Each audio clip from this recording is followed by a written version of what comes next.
Hello champs, आज हमने एक नई सीरीज स्टार्ट करने जा रहे हैं जिसमें हम मोस्ट इंपॉर्टेंट क्वेश्चन डिस्कस करेंगे हम पॉलिटिकल साइंस के, जो कि है क्लास 12th। ठीक है। सो आज हम डिस्कस कर रहे हैं chapter 1 the cold war era के मोस्ट इंपॉर्टेंट क्वेश्चन जो लास्ट 10 ईयर्स में आए हैं। तो कह सकते हैं हम ये लास्ट 10 ईयर्स के बहुत ही इंपॉर्टेंट PYQs हैं। अगर आपने इसको कर लिया तो एग्जाम्स में आपको काफ़ी हेल्प होने वाली है। तो 1 मार्क का क्वेश्चन की बात करें तो क्वेश्चन नंबर 1 है, which two objectives Jawaharlal Nehru wish to achieve through the strategy of non alignment. यानी अगर जवाहरलाल नेहरू की बात करें तो उन्होंने पॉलिसी अडॉप्ट की थी नॉन अलाइन, ठीक है, नॉन अलाइनमेंट की। तो क्या मोस्ट 2 ऑब्जेक्टिव थे उनके? तो पहला ऑब्जेक्टिव था to equip India to take a firm stand on the international issues, ताकि वो इंटरनेशनल इशूज़ पे एक फर्म स्टैंड ले पाएँ, और ठीक है, और एक इंडिया की एक इमेज क्रिएट करनी थी उनको, ठीक है, कि इंडिया ना तो US के साथ है, ना तो रशिया के साथ, ना सोवियत के साथ है। वो है अपनी खुद की पॉलिसी को करता है, ठीक है, फॉलो। तो वो नॉन अलाइंड है किसी के साथ भी, और अनेबल करना इंडिया को to balance one super power against the other through, ठीक है, कह सकते हैं नॉन अलाइन मूवमेंट, ठीक है, नॉन अलाइन मूवमेंट।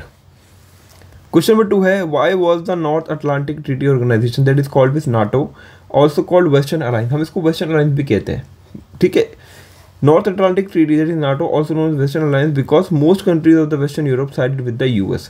यानी वेस्टर्न यूरोप की जो कंट्रीज हैं, ठीक है, वेस्टर्न यूरोप की कंट्रीज, वो ज़्यादातर पार्ट है नेटो का, ठीक है। तो इस वजह से हम कह सकते हैं कि ये एक ऑर्गेनाइजेशन जो कि वेस्टर्न अलायंस है, ठीक है, वेस्टर्न अलायंस है। क्वेश्चन नंबर 3 है, why was the Warsaw Pact also called than eastern alliance. 2019 का क्वेश्चन है, the Warsaw Pact was also called as eastern alliance due to alliance of eastern European countries with the Soviet Union. क्योंकि Soviet के साथ, ठीक है, Soviet union जिसको हम USSR भी कहते हैं, ठीक है, उसके साथ मोस्ट जो कंट्रीज थी वो ईस्टर्न अलायंस थी, मतलब ईस्टर्न यूरोप की कंट्रीज थी, ठीक है। तो हम कह सकते हैं इसको ईस्टर्न अलायंस कह सकते हैं, ठीक है, ईस्टर्न अलायंस कह सकते हैं। क्वेश्चन नंबर 4 है, what is the full form है फॉर्म SE और TO, सियाटो, ठीक है, ये सियाटो है, okay, SEATO। The full form SEATO is South East Asian Treaty Organization. ये सारे 1 मार्कर के क्वेश्चन है, ध्यान रखिएगा, पेपर में आ सकते हैं, तो कंफ्यूज नहीं होना है। What is meant by cold war, ठीक है, और व्हाट इज कोल्ड वॉर, ठीक है, थोड़ा ये मिस्टेक हो रही है तो उसको आप इग्नोर कीजिएगा। तो cold war was an intense relationship between US and USSR and their allies which emerged after the Second World War. The outbreak of Cold War was due to the different ways of thinking, that is socialism and capitalism. यानी जो US था वो follow करता था capitalism, ठीक है, and जो Soviet था, USSR भी कह सकते हैं, ठीक है, वो फॉलो करता था सोशलिज्म। तो इन दोनों की आइडियोलॉजी के बीच में एक वॉर कह सकते हैं, ठीक है। This war was unlike other wars in which the two sides never clashed directly in the battle, ठीक है, डायरेक्टली बैटल में पार्टिसिपेट नहीं किया, बट इस तरीके से इनका सोशोलॉजिकल वॉर था, ठीक है, इनकी फिलॉसफी अलग अलग थी। क्वेश्चन नंबर 6 है, name the 2 super powers responsible for the cold war, when did the world became unipolar. अभी एक तक तो बायपोलर था, मान लीजिए बायपोलर किस तरीके से था कि अगर हम देखिए मतलब एक वर्ल्ड मैप क्रिएट करें, ठीक है, ये हमारा US है, ठीक है, ये US है, ठीक है, Greenland, Britain, Africa, India, okay. So ये मैंने एक आपके सामने छोटा सा वर्ल्ड मैप बना दिया है। ये ब्रुनेई है, फिलीपींस, जापान, ओके, ये ऑस्ट्रेलिया है, ओके। सो ये मान लीजिए वर्ल्ड मैप है, ओके। सो अगर मैं कहूँ कि रिस्पॉन्सिबल फॉर कोल्ड वॉर थे, तो सुपर पावर थी, एक तो ये सोवियत था, ठीक है, ये US के सोवियत मतलब USSR था, और एक था ये अमेरिका, ठीक है, US था। तो वेस्टर्न कंट्रीज़ के साथ थी, जैसे इंग्लैंड हो गया, यहाँ पे इंग्लैंड है, ठीक है, फ्रांस है, जर्मनी है, ये सब सारी, और बाकी कंट्रीज इनके साथ थी, ठीक है। इंडिया को छोड़ के, इंडिया नॉन अलाइन था, हम इंडिया को कैटेगरी इसमें कंसिडर नहीं करेंगे, और चाइना को भी नहीं, ठीक है। तो हम कह सकते हैं कि जो 2 पावर्स थी, तो वर्ल्ड बिकेम यूनिपोलर। अब देखिए, इस टाइम पे तो वर्ल्ड 2 पोलर था ना, बाईपोलर था, क्योंकि एक यहाँ पे ग्रुप फॉर्म हुआ है, एक ग्रुप यहाँ पे फॉर्म हुआ है, ठीक है, तो अभी बाईपोलर है। तो कब जो है यूनिपोलर हुआ, यानी जब कब US, क्योंकि उसके बाद सोवियत का डिक्लाइन हुआ और US जो है राइज करने लग गया, तो यूनिपोलर कब हुआ? तो वो क्वेश्चन है। The US and USSR were two super powers responsible for the cold war. The world became unipolar with the disintegration of USSR in 1991। तो 1991 में जब यूएसएसआर, ठीक है, डिसइंटीग्रेट हुआ, उसके बाद बाइपोलरिटी का एंड हुआ और रिजीम जो बना वो बन गया यूनिपोलर, यानी यूएस का दबदबा बढ़ गया, यूएस की जो रूल था वो इंक्रीज हो गया। क्वेश्चन नंबर 7 है, when and why did India sign the 20 years treaty of peace and friendship with the Soviet Union? कब किया था? तो treaty of peace and friendship Soviet Union के साथ 1971 में साइन की थी इंडिया ने। In order to counter the US Pakistan China axis, the treaty assumes India of Soviet support if the country force any attack. Okay. Question number 8 है, Y has India refuse to sign CTBT? ठीक है, इसने comprehensive trade test ban treaty को sign करने से क्यों मना करा? India has oppose the international treaties aimed at non proliferation since they were selectively applicable to the non-nuclear powers and legitimized the monopoly of the 5 nuclear powers. Thus India has refused to sign. देखिए CTBT क्या कहता था? कहता था कि nuclear power को आपको accept नहीं करना है, ठीक है, आपको नहीं वो करना है, एम्प्लॉय करना है, यानी आपको नहीं इस्तेमाल करना है न्यूक्लियर पावर को, ठीक है। बट ये उन कंट्रीज़ को कहता था जो कि नॉन न्यूक्लियर पावर है, ठीक है, जो अभी तक न्यूक्लियर जनरेट नहीं किया है, लेकिन ये खुद तो न्यूक्लियर पावर थी, लाइक यूएस हो गया, ठीक है, मतलब कह सकते हैं इंग्लैंड हो गया, ठीक है, चाइना हो गया, ठीक है, रशिया हो गया। ये कंट्रीज़ ऑलरेडी ये कंट्रीज़ न्यूक्लियर कंट्रीज़ थी, बट ये दूसरी जो नॉन न्यूक्लियर कंट्रीज उन पे बैन स्टैब्लिश करने थे कि वो न्यूक्लियर पावर को जनरेट ना कर पाए। तो इंडिया को ये चीज़ पसंद नहीं आई, तो इसलिए इंडिया ने इस ट्रीटी को साइन करने से मना कर दिया। इंडिया ने कहा कि पहले आप खुद न्यूक्लियर पावर कंट्री थे, पहले आप खुद अपने आप को डिसआर्म करो न्यूक्लियर पावर से, उसके बाद हम करेंगे sign. What was the main objective of new international order? ठीक है, क्या ऑब्जेक्टिव था न्यू इंटरनेशनल ऑर्डर का? तो मेन ऑब्जेक्टिव था new international order was the development of least developed countries to lift the people out of poverty. ठीक है। Question number 10 है, what was the new international order? Again same question, ठीक है, same answer.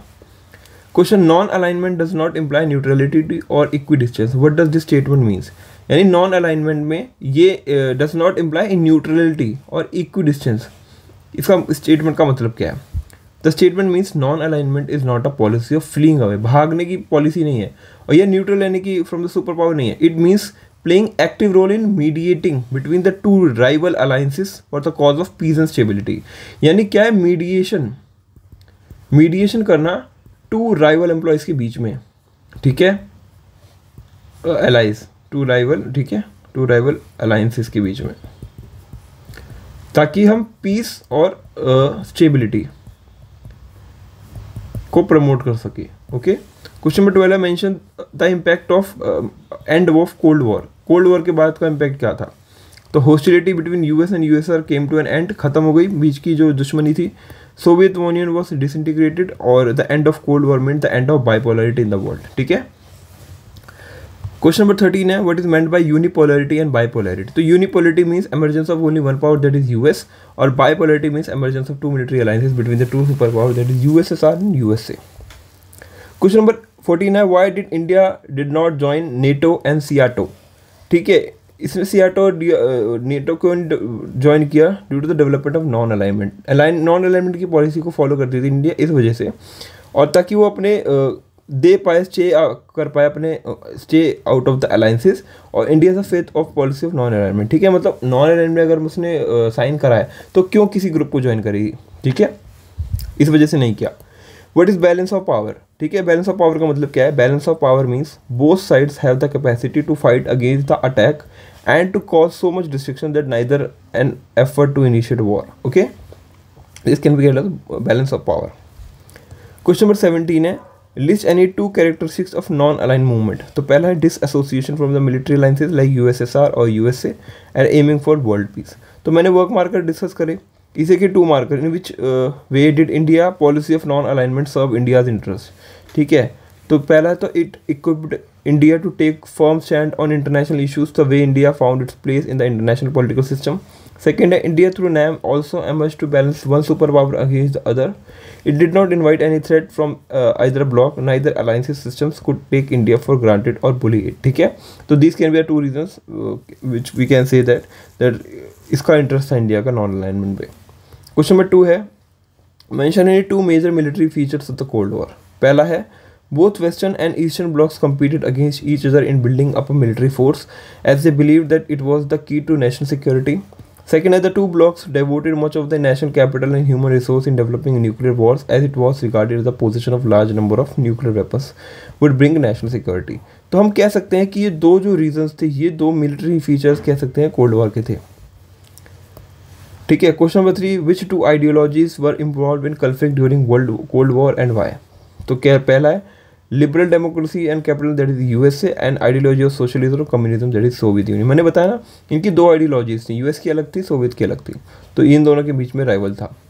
ठीक है। What was Cuban missile crisis, what is Cuban missile crisis, name any 2 major leaders who played crucial role in. तो हमें Cuban missile crisis पता ही है कि Cuba के अंदर यूएसएसआर ने अपने मिसाइल्स को इंस्टॉल कर दिया था ताकि कोई भी अटैक अगर यूएस करना चाहे तो वो ना कर पाए, पहले ही यूएसएसआर, ठीक है, उसको डिस्ट्रॉय कर दे। ठीक है। तो इसके अंदर 2 मेजर रोल प्ले किए थे, वो किया था एक निकिता खुशरोव ने जो कि यूएसएसआर की थी, ठीक है, और सेकंड था हमारे जॉन एफ कैनेडी जो कि यूएसए थे।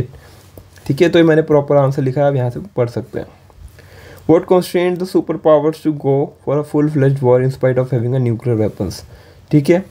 The reason behind constraining the superpowers to go for war is the logic of deterrence. According to logic of deterrence, when both sides have a capacity to respond against each other, and each side has the capacity to ruin the other to such an extent that no country can initiate a war. ठीक है, इतने हद तक उसको बर्बाद कर देना कि वो दोबारा इनिशिएट वॉर ना कर पाए। तो इस वजह से हम कह सकते हैं कि एक कंस्ट्रेंट है सुपर पावर्स को कि वो फुल फ्लेज वार करती है, ना कि न्यूक्लियर वॉर्स। क्वेश्चन नंबर 6 इस तरीके से है। ठीक है। मैंने सारे क्वेश्चन देखिए, मैं सारे क्वेश्चन आपके साथ डिस्कस नहीं कर सकता, अदरवाइज वीडियो बहुत ज़्यादा बड़ा हो जाएगा। इस तरीके से क्वेश्चन आपको देखने हैं कि न्यूक्लियर वॉर, देखिए फाउंडिंग मेंबर्स पूछे गए हैं इसमें। ठीक है। Following founding members of name. ठीक है। कौन कौन थे, तो हमारा पहला है मतलब इस तरीके का क्वेश्चन है, तो आंसर है कि जवाहरलाल नेहरू जो थे इंडिया के थे, जोसेफ ब्रोज टीटो थे यूगोस्लाविया के, गैमल अब्दिल नसीर थे इजिप्ट के, सुकरानो थे इंडोनेशिया के, और क्वामे निक्रुमा थे घाना के। ठीक है। नॉन अलाइनमेंट का मतलब क्या होता है, firstly non alignment allowed India to take international decision and take step to serve in interest rather the interest of the super power. The second है India was often able to balance one super power against the other. ठीक है। इस तरीके से कह सकते हैं हम। ओके। क्वेश्चन नंबर 10 है, what is meant by arenas of cold war. तो इसका आंसर है अरेनास ऑफ कोल्ड वॉर, मैंने यहाँ पे देखिए डिस्कस किया है, आप देख लीजिए यहाँ से। क्वेश्चन नंबर 11 है, why did India not join either of the 2 camps during cold war. ठीक है। क्यों नहीं ज्वाइन किया तो India did not join any alliance because it was against the bipolarity caused by the super powers. India was in favour of preserving its sovereignty which could have been diluted by entering into any alliance. तो sovereignty maintain करना चाहती थी India अपनी। ठीक है। तो इस वजह से वो किसी भी उसका पार्ट नहीं बनी। ओके। सो मैंने काफ़ी सारे क्वेश्चन आपके डिस्कस किए। What is meant bye relevance of non align movement after the end of bipolar world. तो नॉन अलाइन मूवमेंट के बारे में पूछा गया है, तो मतलब उसके बारे में रेलेवेंस बताना है, तो मैंने यहाँ पे आपके सामने लिखा है। Mention it 2 examples of international issues where India took the independent stand. ठीक है। India can let world protest against Britain when the latter against Egypt over Suez Canal issue 1956 और daring act of India of refusing to sign the NPT non proliferation treaty in 1968। ओके। Can be called कि 2 examples हैं जहाँ पे India ने एक independent stand लिया। इसी तरीके से यहाँ पे फुल फॉर्म पूछी गई है सेंटो की, नाटो की, एलडीसी की, सियाटो की। तो सेंटो है Central Treaty Organisation, NATO North Atlantic Treaty Organisation, LDC least developed country, SEATO South East Asian Treaty Organisation. ठीक है। वही देखिए यहाँ पे है प्रॉपर। मेंशन ही 2 super powers confrontation during cold war which took place in 1950-53 1962। तो 1950-53 में तो यूएसए और South Korea and China and USSR with North Korea. Second में USA USSR confronted with the development of missiles, USR stop deployment of missiles और the objection of interception of their ships by the US. ठीक है। तो these can be the reasons. 4 mark के questions पे आ गए। ठीक है। Why did India distance itself from the 2 camps led by the US and Soviet. Again 4 marker में पूछा गया, यही सेम क्वेश्चन है, थोड़ा एक्सप्लेन करके लिखना है। ठीक है। Question number 2, why did the super powers need smaller states as their allies। Explain 4 reasons. तो यहाँ पे देखिए 4 रीजंस मैंने डिस्कस करें। They entered into military alliance with smaller countries to spread the ideas and propagate their ideologies. Small countries were economically retarded that they easily got accommodated into their military band, क्योंकि वो already परेशान होते हैं ज़्यादा, मतलब economically बहुत ज़्यादा develop नहीं होते, तो वो अकोमोडेट हो जाते हैं मिलिट्री प्लान में. Also having a large plan of smaller countries is one scam booted the balance of power towards particular bloc और to gain access to their vital resources such as oil and minerals. Okay, उनके oil और minerals पे हक भी मिल जाता है उनको. ठीक है, तो इसी तरीके से मैंने आपके सामने सारे क्वेश्चंस जो हैं इंपॉर्टेंट क्वेश्चंस 5 मार्कर 6 मार्कर भी आई थिंक मैंने इंक्लूड करे हैं यहाँ पे विद आंसर्स. ठीक है, आपको कहीं जाने की जरूरत नहीं है, आप यहीं से क्वेश्चंस को पढ़िए और अपने आंसर्स को डिस्कस कीजिए. अगर आपने चैप्टर अच्छे से पढ़ा है तो ये क्वेश्चंस आपके लिए बहुत ईजिली आप कर पाएंगे. ये देखिए 6 मार्कर क्वेश्चन भी हैं जो कि मैंने पुट करे हैं यहाँ पे. ठीक है, और अच्छे से एक्सप्लेन भी किया है. आपको बस क्या करना है, चैप्टर को रीड करना है, इसके बाद इन क्वेश्चन को सॉल्व करना है. और भी बहुत सारे क्वेश्चन हैं, मैं आपके सामने सारे क्वेश्चन डिस्कस नहीं कर सकता, अदरवाइज वीडियो बहुत ज़्यादा बड़ा हो जाएगा. मैंने आपको रेलेवेंस के लिए काफ़ी क्वेश्चंस को डिस्कस कर लिया आपके साथ. ओके, सो आपको वीडियो सारे नोट्स डाउनलोड कर सकते हैं. लिंक में मैंने एक मतलब डिस्क्रिप्शन में एक लिंक दे दूँगा, उस लिंक पे आप जाके क्लिक करके इन नोट्स को डाउनलोड कर सकते हैं. और अगर आपको वीडियो अच्छा लगा हो तो प्लीज़ वीडियो को लाइक कीजिए और चैनल को फॉलो कीजिए, सब्सक्राइब कीजिए, ताकि इस तरीके से वीडियोज़ आपको मिलती रहें. ओके, और हम पॉलिटी के सारे इंपॉर्टेंट क्वेश्चन जो कि हर चैप्टर के इंपॉर्टेंट क्वेश्चन को डिस्कस करेंगे आपके एग्जाम से पॉइंट ऑफ व्यू से, और ये लास्ट 10 ईयर्स के PYQs हैं. ठीक है, सो थैंक यू, आप वीडियो में बने रहे. Thank you so much guys.